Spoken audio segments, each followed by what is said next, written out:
Assalamualaikum warahmatullahi wabarakatuh. Selamat malam Pak. Izinkan kami untuk memperkenalkan diri kami terlebih dahulu. Perkenalkan nama saya Aldi Maulana Rohmat dengan NIM 10401250013 dan teman saya Sandy Chandra Wijaya juga Ibrahim Hasan Syahrani akan mempresentasikan mengenai Heritage Trail Yogyakarta dengan tema bertahan atau bertransformasi di era disrupsi digital. Baik, sekarang kita akan masuk ke pembahasan tentang definisi masalahnya dulu. Nah, jadi masalah itu yang dihadapi oleh Heritage Trust Yogyakarta atau kita singkat HTY adalah masalah kombinasi antara strategi pemasaran yang tertinggal dan kurangnya inovasi dalam layanan tur. HTY masih mengandalkan promosi tradisional lewat website sederhana dan rekomendasi mulut ke mulut. Sementara wisatawan sekarang itu lebih banyak mencari dan memesan tur melalui platform digital seperti Traveloka, Klook, atau Airbnb Experience. Di sisi lain, produk tur HTY juga kurang beradaptasi dengan tren baru. Misalnya, kebutuhan tur yang fleksibel, tema yang lebih kreatif, dan pengalaman yang menarik untuk dibagikan di media sosial.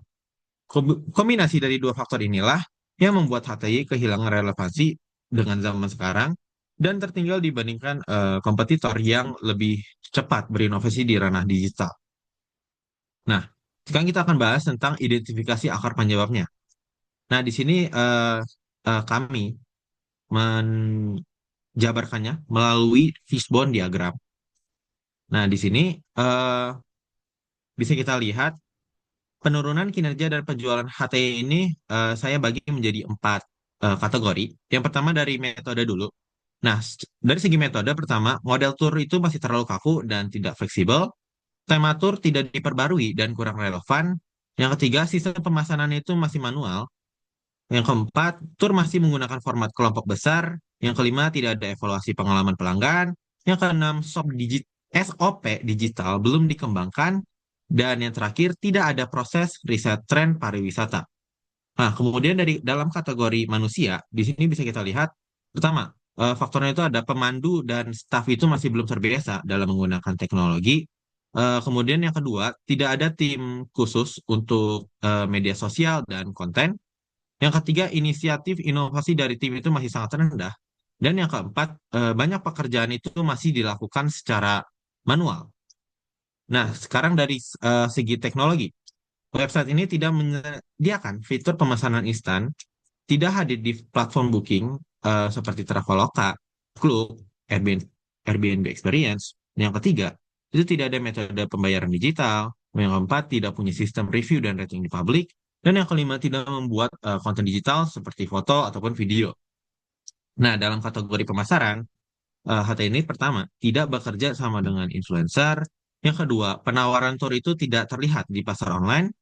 Yang ketiga, tidak aktif mempromosikan tur di media sosial. Yang keempat, tidak memiliki strategi untuk menarik wisatawan muda. Dan yang terakhir, materi promosi ini tidak menarik mungkin secara visual. Oke, itu saja dari fishbone diagramnya. Nah, selanjutnya untuk alternatif solusi akan dijelaskan oleh teman kita, yaitu Baim. Boleh dijelaskan? Baik, jadi saya akan menjelaskan bagian alternatif solusi. Oke, jadi kami menggunakan kriteria penilaian. Jadi untuk menentukan gitu, strategi mana sih yang paling tepat untuk digunakannya. Jadi kita mengambil empat kriteria. Yang pertama itu ada resiko finansial. Jadi melihat gitu seberapa besar sih modal dan potensi kerugiannya. Terus yang kedua ada fleksibilitas. Jadi apakah kayak strateginya ini mudah nggak sih disesuaikan ketika tren itu berubah.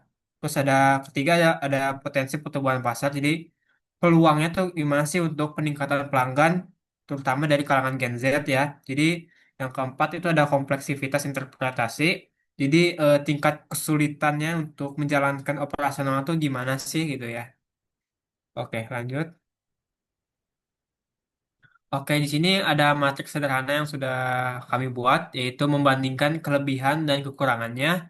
Di matriks ini, kami menggunakan empat kriteria utama dengan skala penilaian, yang itu skala penilaian itu satu itu sangat buruk atau rendah, lima itu sangat baik atau tinggi. Jadi untuk menentukan strategi yang terbaik itu gimana sih? Nah, oke, jadi saya akan bahas untuk mulai dari alternatif yang A ya. Alternatif A itu ada transformasi digital, total skornya itu ada 12. Jadi pertumbuhan pasarnya itu tinggi yaitu 5 karena mereka tuh menggunakan aplikasi mereka sendiri. Jadi dan kerjasama sama agregator. Yang terus ada resiko finansialnya itu juga sangat tinggi.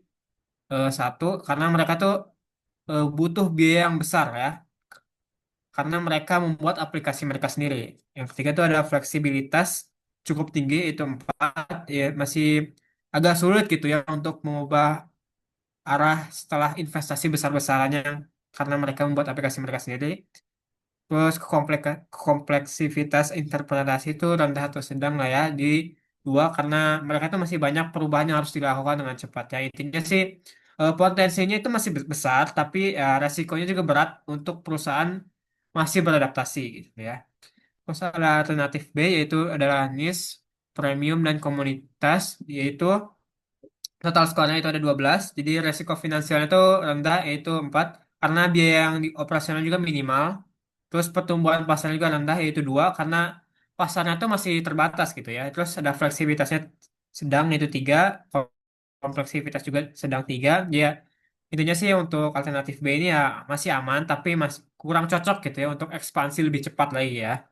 Terus ada alternatif yang C, yaitu hybrid dan kemitraan strategis. Total skornya itu ada 14. Jadi fleksibilitasnya tuh sangat tinggi ya, itu ada 5 ya. Karena mereka tuh bisa menjangkau pasar baru sambil pertahanin tuh ya sama pasar yang lama. Jadi mereka bisa expand lebih jauh tapi masih mempertahankan pasar yang lama. Jadi terus pertumbuhan pasar juga tuh cukup tinggi, yaitu ada 4. Eh, tanpa harus membuat tanpa harus membangun aplikasi dari nol. Terus resiko finansial moderat 3 karena biayanya itu ditanggung bersama gitu ya bersama mitra. Kompleksivitas implementasi juga masih realistis di 2 karena proses juga masih bertahap gitu ya. Yang intinya sih ini seimbang antara antara potensi pertumbuhan, resiko dan kemampuan implementasi. Oke, bisa lanjut. Ya, jadi keputusannya apa sih untuk terhadap yang tadi kita udah analisis. Jadi eh, kami merekomendasikan alternatif C yaitu hybrid dan kemitraan strategis. Alasannya kenapa? Karena fleksibilitasnya paling tinggi dan mudah juga gitu ya untuk menyesuaikan tren. Terus biayanya juga nggak terlalu besar karena mereka itu dibagi ya dengan mitra. Terus pertumbuhan pasarnya juga tetap tinggi. Terus implementasinya tuh lebih realistis gitu ya dan bertahap juga. Jadi ya alternatif C ini ya pilihan yang paling aman gitu ya. Jadi sekaligus yang tetap memberikan peluang pertumbuhan besar untuk HTY ini ya. Oke, sekian. Baik, selanjutnya untuk tantangan masa depan dan refleksi. Next. Baik, di sini saya akan menjelaskan tentang perceived job and security dan job resource yang menjadi salah satu penyebab dari perubahan. Perceived job insecurity itu dapat definisikan sebagai persepsi akan ancaman kehilangan pekerjaan atau kekhawatiran umum tentang keberlangsungan pekerjaan di masa depan. Lalu untuk job resource didefinisikan menurut Demorauti dan kawan-kawan itu merupakan suatu aspek pekerjaan yang berfungsi untuk mengurangi beban kerja atau job demands beserta dampak negatifnya membantu mencapai tujuan dan menstimulasi pertumbuhan serta pengembangan diri. Next. Nah, di sini saya akan menjelaskan bagaimana sih cara kita mengelola perubahan atau change management. Eh, Sebenarnya ada penelitian yang diungkap oleh Veronica Cislek itu menjelaskan tentang resistensi yang muncul. Ternyata resistensi yang muncul itu bukan hanya karena kekhawatiran eh, kehilangan pekerjaan, tapi karena perubahan digital dianggap untuk mengganggu job resource yang tadi saya jelaskan, yang bersifat itu mendasar seperti status, sense of control, hubungan interpersonal, identity profesional, dan status sosial dan lain sebagainya. Nah, di sini juga ada temuan dari Harvard, dari Paul Serbert itu memperkuat pola-pola yang sama dari Veronica Cislek, yaitu adalah adanya ketidakpastian, adanya rendahnya kepercayaan diri, serta ancaman terhadap peran dan minimnya komunikasi membuat karyawan itu sering menolak akan perubahan. Nah, implikasinya itu resistensi itu bukan merupakan suatu konsekuensi yang natural. Maaf, resistensi itu merupakan konsekuensi yang natural. Solusi yang paling efektif adalah komunikasi yang konsisten, pelibatan sejak fase awal, serta program pelatihan yang membantu karyawan bertransisi secara emosional maupun skill, sehingga dapat minimalisir perubahan. Next. Lalu di sini bagaimana sih cara menghadapi disrupsi baru seperti AI-powered travel guides atau metaverse tourist experience? Nah, tantangan eksternal tentunya akan menjadi suatu tantangan yang tidak bisa dihindari oleh bisnis saat ini. Eh, Dalam era digital, AI sudah menjadi bagian dari operasional daripada bisnis hospitality, bukan teknologi masa depan, tapi teknologi yang memang sudah ada dan sudah dipakai. Travel guys itu menghadapi kompetisi langsung dengan AI yang memiliki kapasitas yang jauh lebih besar dan cepat daripada manusia itu sendiri. Pendekatan strategis untuk menghadapi disrupsi itu bukan cara kita untuk mengikuti tren saja, tapi kita tuh perlu melakukan evaluasi berbasis value. Kita perlu menanyakan pada diri kita sendiri apakah bisnis kita itu apakah dengan adanya AI itu dapat menyelesaikan masalah operasional sebelumnya atau apakah AI ini dapat meningkatkan efisiensi atau ataupun customer certification setelah diterapkannya program AI dalam bisnis tersebut.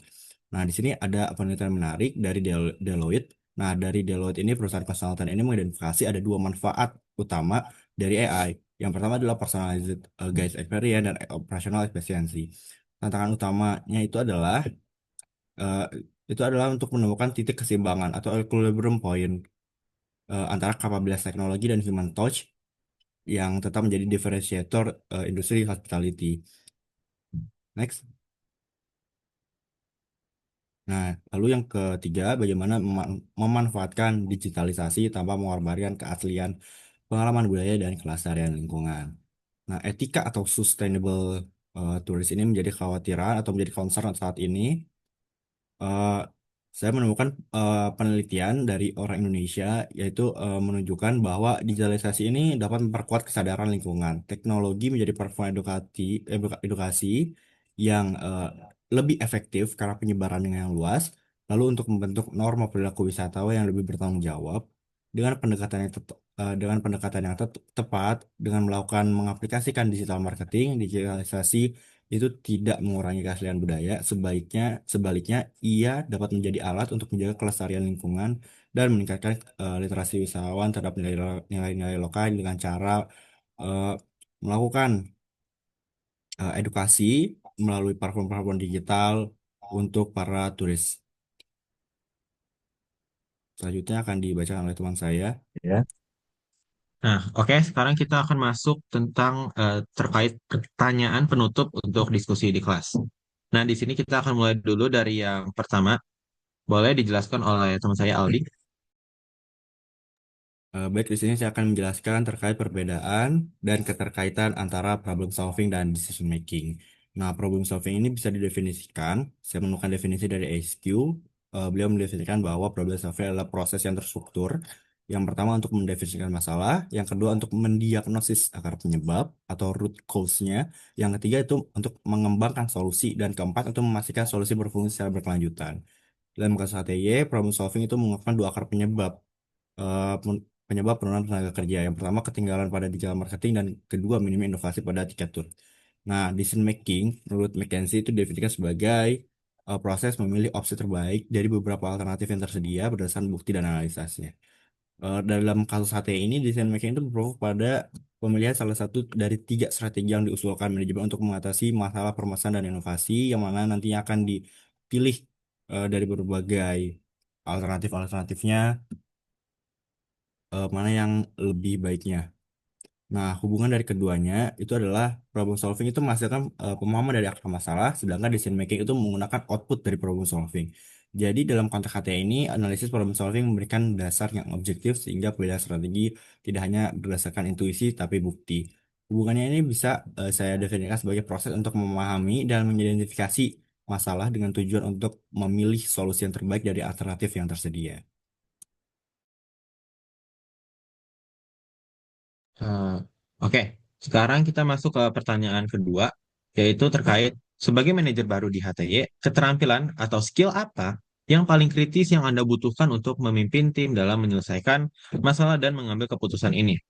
Nah, sebelumnya itu di sini saya mengambil tiga keterampilan manajerial yang dikemukakan oleh Robert L. Katz, ya, yaitu kan ada tiga. Yang pertama itu technical skill, yang kedua itu human skill, dan yang ketiga conceptual skills. Nah, di sini tuh yang saya ambil adalah keterampilan paling kritis yaitu adalah tentang conceptual skills atau keterampilan konseptual, yaitu seperti kemampuan menganalisis masalah secara menyeluruh, melihat peluang pasar, menciptakan inovasi dan mengambil keputusan terbaik berdasarkan data dan kondisi perusahaan. Karena apa? Karena manajer itu perlu menentukan arah strategi HTI ini dan memastikan perusahaan itu mampu beradaptasi dengan perubahan yang terjadi di industri swasta. Oke, sekarang kita akan masuk ke pertanyaan ketiga. Boleh dijelaskan oleh Baim? Oke, jadi pertanyaan ketiga itu adalah gimana sih prinsip manajemen dari planning, organizing, actuating, controlling yang diterapkan gitu dalam untuk menjalankan solusi yang dipilih.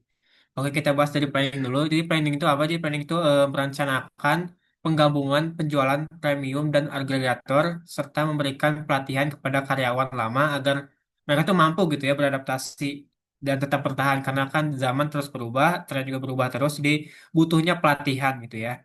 Terus yang kedua adalah organizing, yaitu mengatur pembagian peran dan posisi kerja sekaligus memastikan status karyawan lama itu aman ya, untuk mencegah penolakan atau apa ya sebutannya tuh resistensi gitu ya.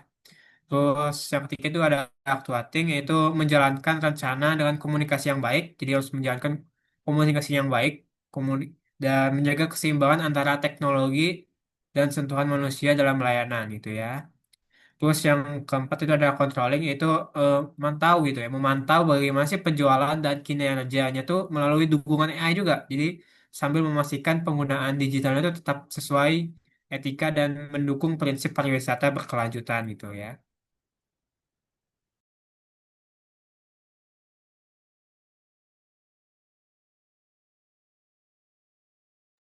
Oke, demikian pemaparan dari kelompok kami mengenai analisis kasus Heritage Trails Yogyakarta, mulai dari identifikasi masalah, penilaian alternatif strategi, proses pengambilan keputusan, hingga penerapan prinsip gitu manajemen PWC dalam strategi yang kami pilih gitu ya.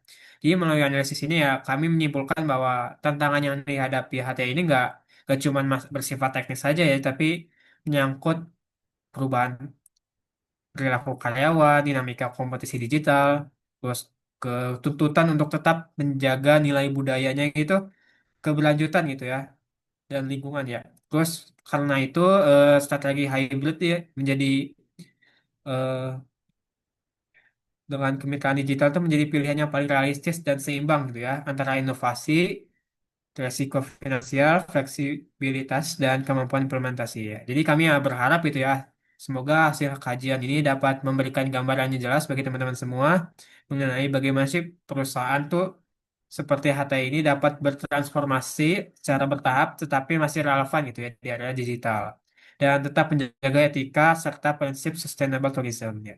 Terima kasih untuk Bapak dan teman-teman semua. Kami tutup presentasi kami hari ini. Wassalamualaikum warahmatullahi wabarakatuh.